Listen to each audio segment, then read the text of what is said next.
श्री राम जय राम, जय जय राम। श्री राम जय राम, जय जय राम। श्री राम जय राम, जय जय राम।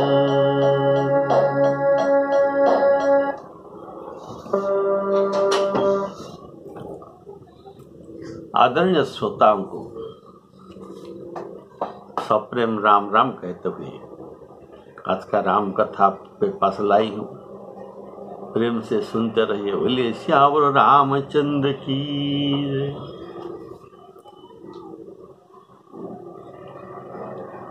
आपने सुना था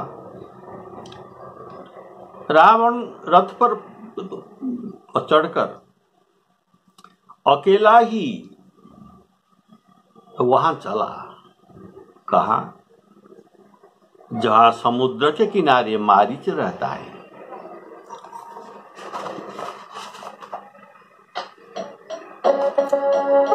चला अकेल जान चढ़िता हवा, चला अकेल जान चढ़िता हवा, बस मारी चल सिंधु तट जहवा। श्री राम जय राम, जय जय राम। मारीच के पास रावण कहाँ गया? रावण त्रिकुट और काल पर्वत को लांघकर गोकर्ण क्षेत्र में गया, जहां उनका पुराना मंत्री रामचंद्र के भय से तपस्वी वेश में रहता था। ये था मारीच। यह बात मार्कंडेय रामायण में वर्णित है। अर्थात मारीच दूसरी देश में रहता था, समुद्र के किनारे।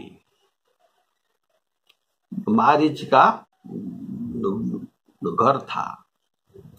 वहां कुष्ठ मृग चर्म और बड़ धारण किए हुए ये सन्यासी वेश में रहता था।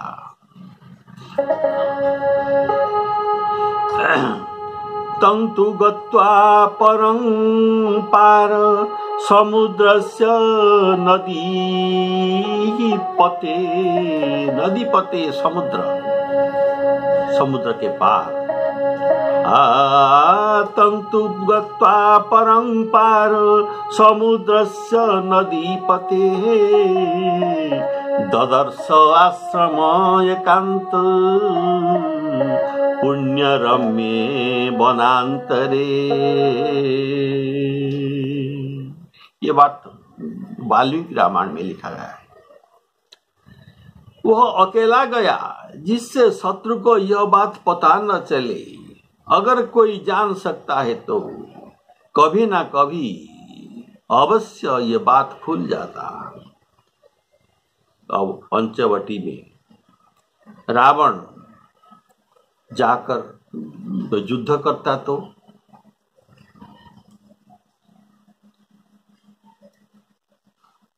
भगवान के निश्चर ही न करो मोहि प्रतिज्ञा पूर्ण न हो पाता। ये अकेला ही मरता, दूसरा कोई नहीं मरते। अगर ये पंचवटी जाकर भगवान के साथ युद्ध तो करता तो इसलिए राम जी के इच्छा से इसका निश्चय बदल गया।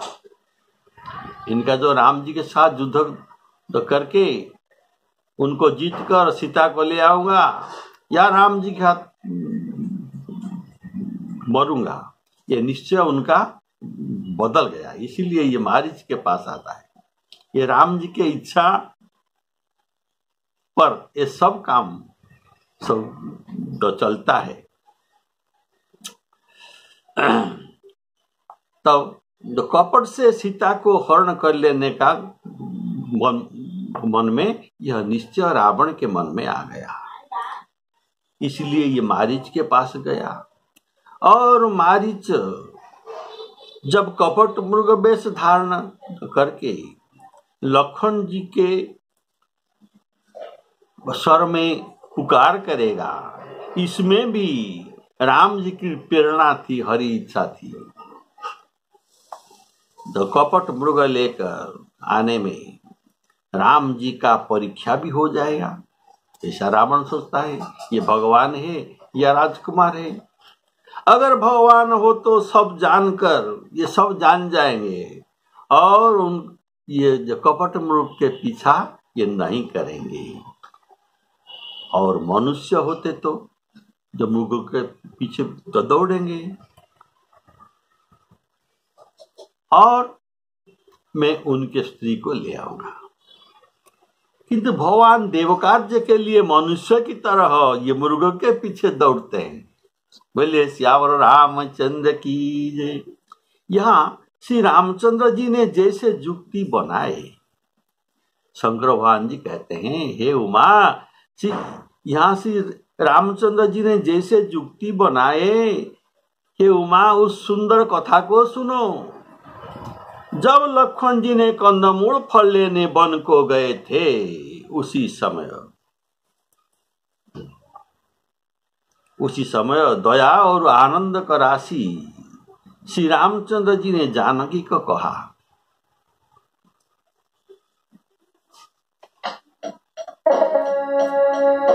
यहाँ राम जैसी जुगती बनाई, सुनहु उमा सो कथा सुहाई, सुनहु उमा सो कथा सुना सुहाई। लक्ष्मण गए बनहि जब लेन मूल फल कंद, जनक सुतासन बोले बिहसी कृपा सुख कंद। श्री राम जय राम, जय जय राम। यहाँ राम जैसी जुगती बनाई, इसका भाव है। गोस्वामी जी यहाँ वहां शब्द प्रयोग करने के भाव, यहाँ शब्द प्रयोग किया। यहाँ राम जैसी जुगती बनाई, इसका भाव है कि यहाँ से ये कहते हैं कि मैं राम जी के साथ हूं यहाँ, और वहां कहने से ये राम जी के पास नहीं है। अगर ये रावण के बारे में जो कहे तो ये रावण के पास नहीं है। ये सदा भगवान और भागवत के साथ ही रहते हैं, रावण के साथ रहते नहीं। वहां रावण ने कपट करने का निश्चय कर लिया, यहाँ वहां रावण ने कपट करने का निश्चय कर लिया, तो वहां गोस्वामी जी नहीं है। लेकिन यहाँ है, यहाँ राम जी ने युक्ति की कारण राम जी को कपट नहीं भाता। राम जी कहते हैं, मोही कपट छल छिद्र न भावा। और श्री राम जी भगवान कहते हैं, जे जथा मांग प्रपद्यन्ते तांस्तथैव भजाम्यहम्, तांस्तथैव भजाम्यहम्। तो अब रावण कपट मृग लेकर राम जी के पास आ रहा है, तो राम जी उनके साथ कैसे सलूक करना चाहिए, ये तो कपट तो कर नहीं सकते, इसलिए कुछ युक्ति बनाए। तो ये क्या है? श्री राम जी ने रावण को एक माया की सीता दे दिया। बोलिए श्यावर रामचंद्र की जय।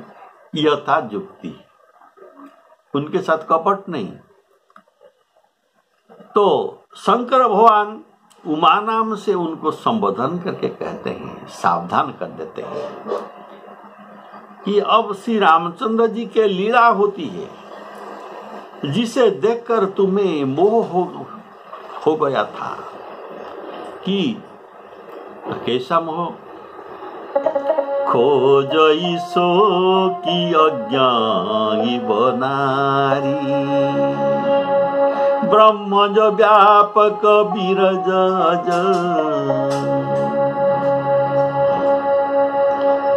अकथ अनिह भेद, सो की देह धरी होई नर, जाहि न जानत वेद। वही प्रभु तो सर्वज्ञ होना चाहिए। हमारे त्रिपुरारी तो सर्वज्ञ हैं, तो भगवान भी सर्वज्ञ होना चाहिए।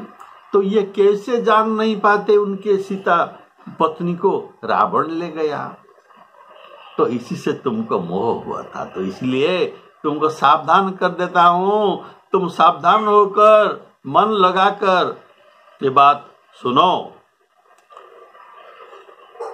अब देखो, अब देख लो इनके सब विलाप प्रलाप ये और सीता जी को ढूंढना, ये सब झूठा ही है। इसमें कोई भी सत्यता नहीं है।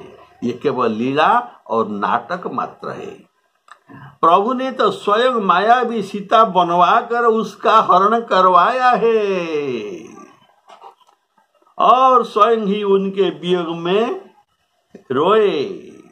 उमा जी का प्रश्न था कि जो बालकांड में शंकर भगवान जो क्या था, जो प्रभु में पूछा नहीं होई। इसने सब प्रश्न पूछा जी, बालकांड से लेकर सगुण निर्गुण आदि, रावण वध, आओ ये राम जी का परम धाम गमन, ऐसे 7 प्रश्न इन्होंने पूछा था।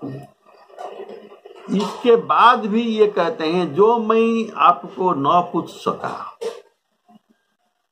वो भी आप मुझे बताइए, और जो गोपनीय चरित्र है उनको भी सब बताइए। जो प्रभु में पूछा नहीं होई, सो दयाल राखहु जनी गोई। अब यह गोप्य चरित्र है, उसे सुनो। सीता जी के हरण जो सभी के लिए दुखदायक समाचार है, दुखदायक चरित्र है, वही चरित्र को सुहाई कहते हैं। सुनहु मासो कथा सुहाई। सुहाई अर्थात सुंदर। अगर सबको दुखदायक है तो ये दुखदायक चरित्र कहना चाहिए, लेकिन ये सुहाई अर्थात सुख देने वाला सुंदर चरित्र है, ऐसा क्यों कहा? अर्थात भविष्य में सभी को ये आनंद देगा, और अभी दुख होता है, और भविष्य में सबका आनंद मिलेगा, देवता मुनियों का रक्षा होगा, और धर्म संस्थापना होगा। जो सुख अभी दुखदायक है लेकिन पीछे परम सुखदायक है, इसको सात्विक सुख कहा जाता है, जो गीता जी में भगवान कृष्णचंद्र जी ने वर्णना की है। जत्तत अग्रे विषमिव, अग्रे अभी आगे ये विष समान दुखदायक है। जत्तत अग्रे विषमिव परिणामे अमृतोपमम्, तत्सुखं सात्विकं प्रोक्तम् आत्मबुद्धि बुद्धि प्रसादजम्। तो इसीलिए शंकर भगवान जी कहते हैं सुनहु मासो कथा सुहाई। सुहाई कान को अच्छा लगने वाला अत्यंत सुंदर और सुखदायक चरित्र को सुनो। शंकर भगवान जी कहते हैं हे प्रिय,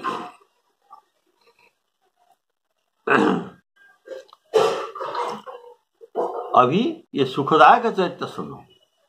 तो क्या है? राम जी सीता जी को एकांत पाकर कहते हैं अभी लक्ष्मण जी नहीं है। लक्ष्मण जी जो फल मूल लेने के लिए वन को तो चले गए हैं, अभी अकेला सीता जी राम जी के साथ बात कर रहे हैं। तो राम जी कहते हैं हे प्रिय, हे सुंदर पतिव्रत धारण करने वाली सुशीले, आप सुनो, मैं कुछ ललित अर्थात सुंदर नरनाट्य करूंगा और इस नरनाट्य में निशाचरों का वध होगा। जब तक मैं निशाचरों का नाश करूं तब तक तुम अग्नि में निवास करो।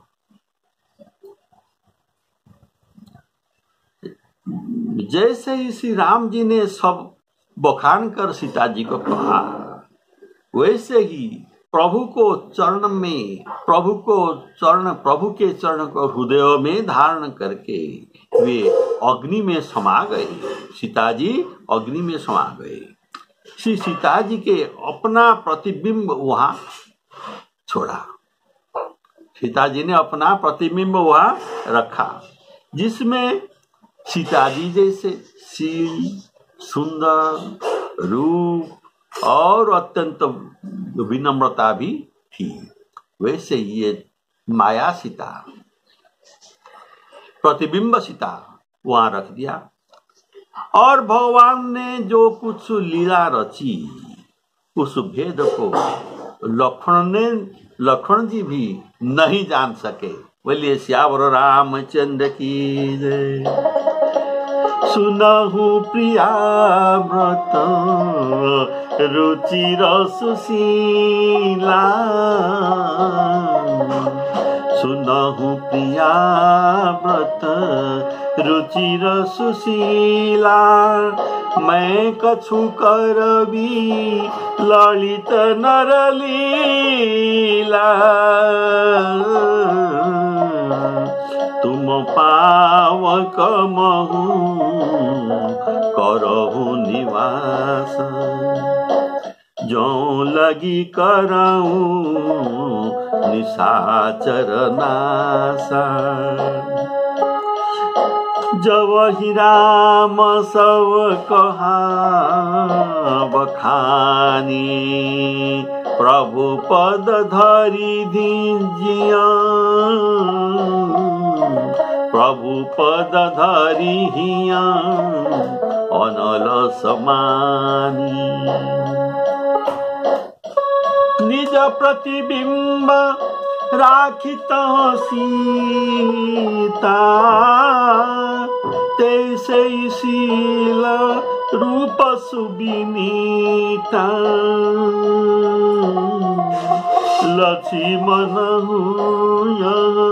मरम न जाना, जो कछु चरित रचा भगवाना, जो कछु चरित रचा भगवाना।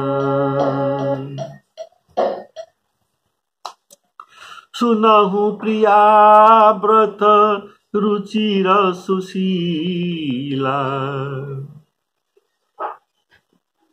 इसमें जो भाव है सुनिए। अब रावण के वध का समय आ गया। श्री सीताहरण द्वारा ही उनका मृत्यु होगा, क्योंकि बिनु अपराध प्रभु हत ही न काहू। बिना अपराध में प्रभु किसी को नहीं मारेंगे। वह भक्त के अपराध करेगा, सीता जी का हरण करेगा, तब वह लंका जाकर रावण समेत समस्त निशाचर को निशाचर ही न करऊं मही ऐसा करेंगे तो उनको अपराध करना ही पड़ेगा। कारण जो अपराध भगत कर करई राम रोष पावक सोजरई राम सिया राम जय जय राम। इसका चरितार्थ करने के लिए श्री सीता जी को रावण वध के लिए वे अलग करेंगे, रावण वध के लिए अपने से अलग करेंगे। अब प्रभु जो कहते हैं प्रिया, संबोधन करते हैं जानकी को प्रिया, व्रत रुचिर सुशीला, अर्थात मैं तुमको अपने से पृथक कर रहा हूं, इससे यह न समझना कि तुम मुझे अप्रिय हो। ऐसा बात नहीं, तुम तो सर्वदा मेरा प्रियसी, अत्यंत प्रियतमा हो। कार्य के निमित्त मुझे ऐसा करना पड़ता है। जो वे कहे कि अगर सीता जी ने कहे कि अगर हम रावण के द्वारा हरण किया जाएगा तो मैं तो दूषित हो जाऊंगा। उस पर श्री राम जी कहते हैं तुम दूषित नहीं होगे, क्योंकि तुम व्रत रुचि रहो, व्रत रुचि रहो, तुम दूषित नहीं हो सकते। और खड़े के यहाँ रहने से शील भी नष्ट होता है। उस पर ये कहते हैं तुम सुशीला हो, इसीलिए तुम्हारा शील भी नष्ट नहीं होगा। तुम हमारी प्रिया हो, व्रत रुचि रहो, सुशीला हो, तुम हमारे वचन को पालन करो। बोले सियावर रामचंद्र की जय।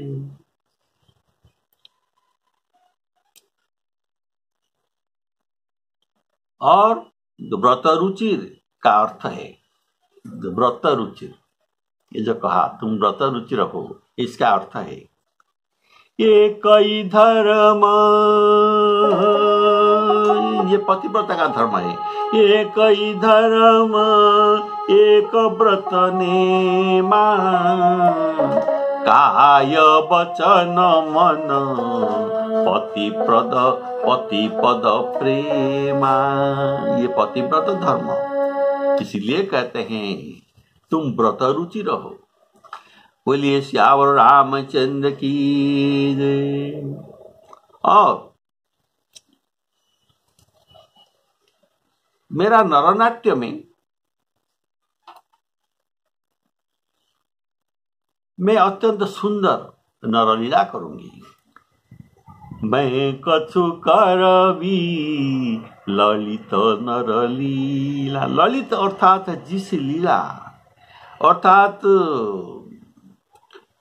नरनाट्य में ऐश्वर्य का छोटा मात्र भी नहीं होगा, बिल्कुल ऐश्वर्य नहीं होगा, ऐसे लीला करूंगा। तुम पावक महू करहू निवासा।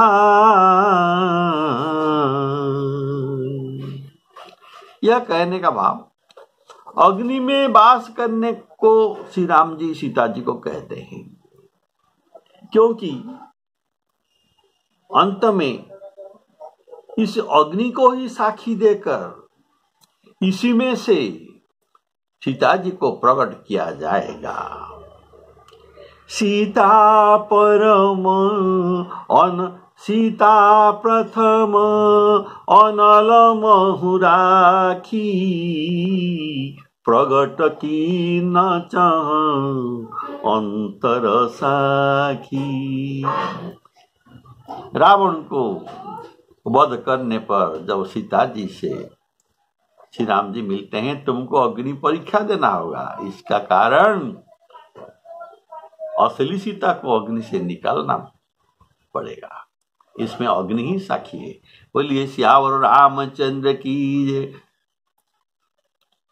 तो अगर अग्नि परीक्षा नहीं देंगे तो असली सीता तो कैसे अग्नि से आएंगे?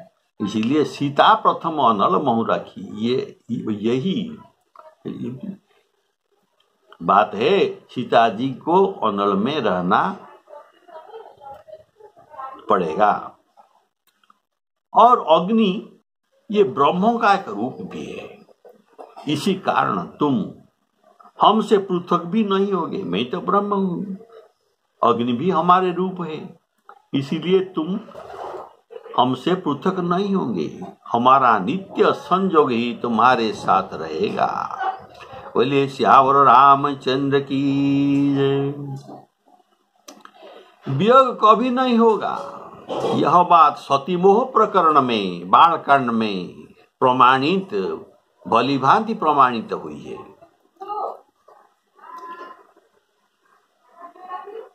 तो शंकर भगवान और सती जी अगस्त्य मुनि के साथ सत्संग करके कुछ दिन वहां रहकर ये कैलाश पर्वत लौट रहे थे। उसी समय ये देखते हैं राम जी सीता जी को ढूंढ रहे हैं। हा सीता के नीता, कौन ले गया? बहुत प्रकार विलाप करते हैं, रोते हैं। उसी दृश्य को देखकर सती को मोह हो गया। लेकिन इसीलिए ये उनको परीक्षा करने गए थे।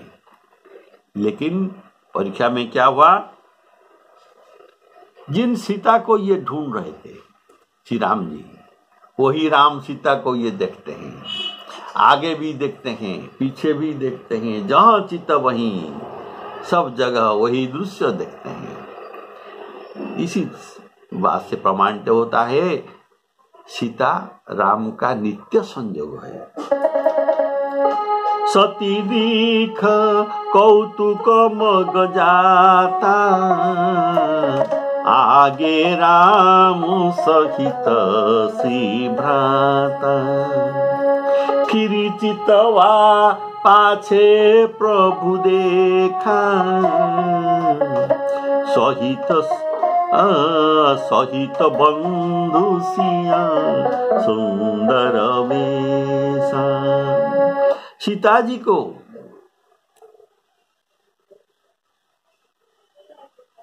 बालकांड में गोस्वामी जी स्तुति जो करते हैं, उद्भव स्थिति संहार कारिणी क्लेश हारिणी, सर्वश्रेयस्करिणी सीता न तो हम राम बल्लवान। इनको उद्भव स्थिति संहार कारिणी रूप में उसने स्तुति किए है।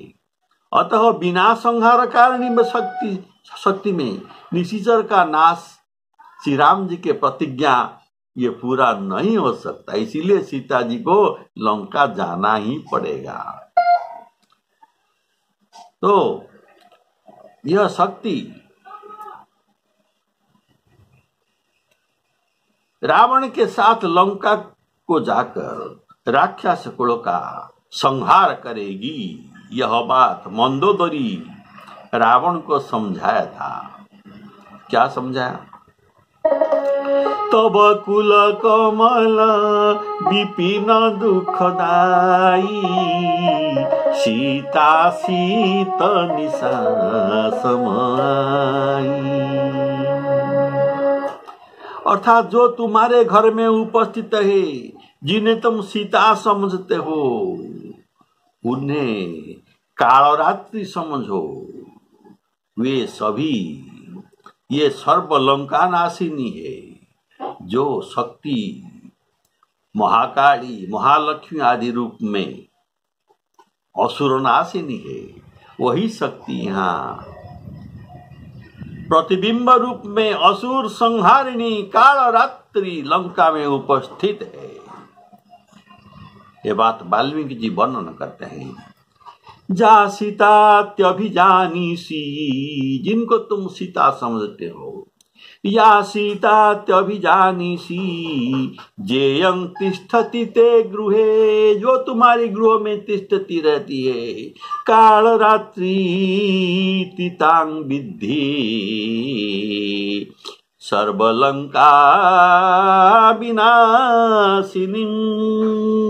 ये कालरात्रि है।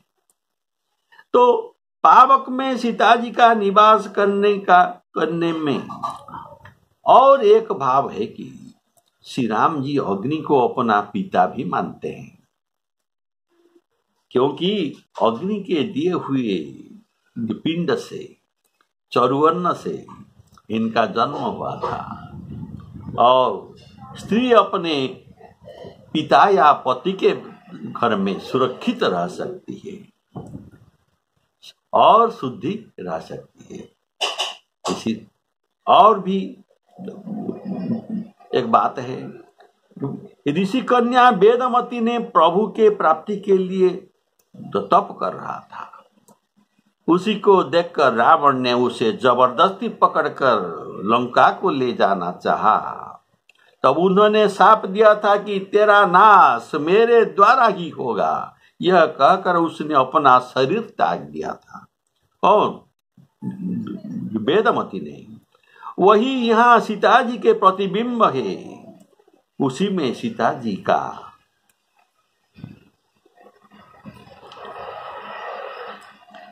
उसी प्रतिबिंब में सीता जी का उसी का वास था। इसी कारण सीता जी को अग्नि में निवास करने में कहा गया। वाल्मीकि रामायण में वर्णन है कि हे वेदमती, वह वेदमती अजोनिजा सीता जो सीता जी के प्रतिबिंब है। बोलिए श्यावर रामचंद्र की जय। श्री सीतारामार्पणामस्तु।